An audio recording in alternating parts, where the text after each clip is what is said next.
that affects misuse of foreign direct investment meant for the hotel and tourism sector. Now, the Department of Industrial Policy and Promotion, or the DIPP, has already started probing alleged violation of FDI norms in the sector.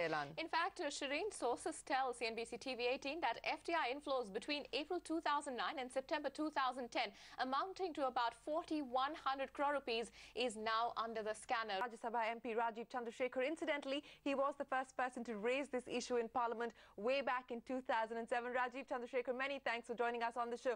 Are you surprised that the government has taken so long to suspect that there is indeed misuse of FDI in the hospitality sector, and that FDI that's meant for hotels is being diverted for arbitrage by foreigners who are buying up residential properties as well as farmland?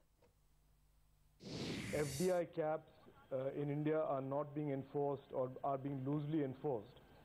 And while it may sound very academic in some sense, but the use of FDI, or the bypass of FDI in issues like real estate, have a serious impact on many issues, including coastal security, where people are gobbling up land in Goa and other parts of coastal India. So of course the answer is yes, I'm a bit disappointed that it took so long, but better late than never, as I say. Well, it's taken 3 years since you raised that issue first in Parliament, but Rajiv Chandrasekhar, the centre is perhaps only now taking this issue up. Why is a state, for instance, like Goa not taken this issue up on its own? After all, land is an issue that falls under the purview of the state government. No, look, the enforcement of any law or regulation requires both the central government and the state government to play its respective roles. There are two aspects to it, as you yourself mentioned in the question. One is the issue of FDI, which is a purely Government of India issue of how the caps are and how these caps are to be enforced and monitored.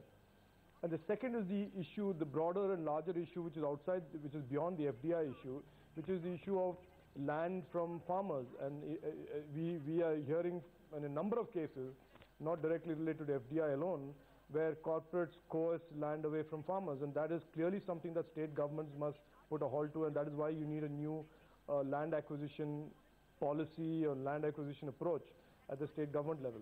Right, clearly, so we have a problem at hand, but what's next? What are the policy steps that the centre and states need that you could suggest that will end this misuse?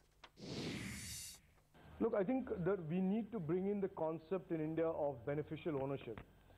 There is no point talking about FDI and ownership restrictions when one level of ownership, which is usually almost always a Benami owner, passes the scrutiny. We have to introduce a concept of beneficial ownership, which is not an unusual concept. It's a concept used in most Western economies, where the owner of the land has to represent legally that he or she is the beneficial owner of the land. And if that representation is found to be false, he basically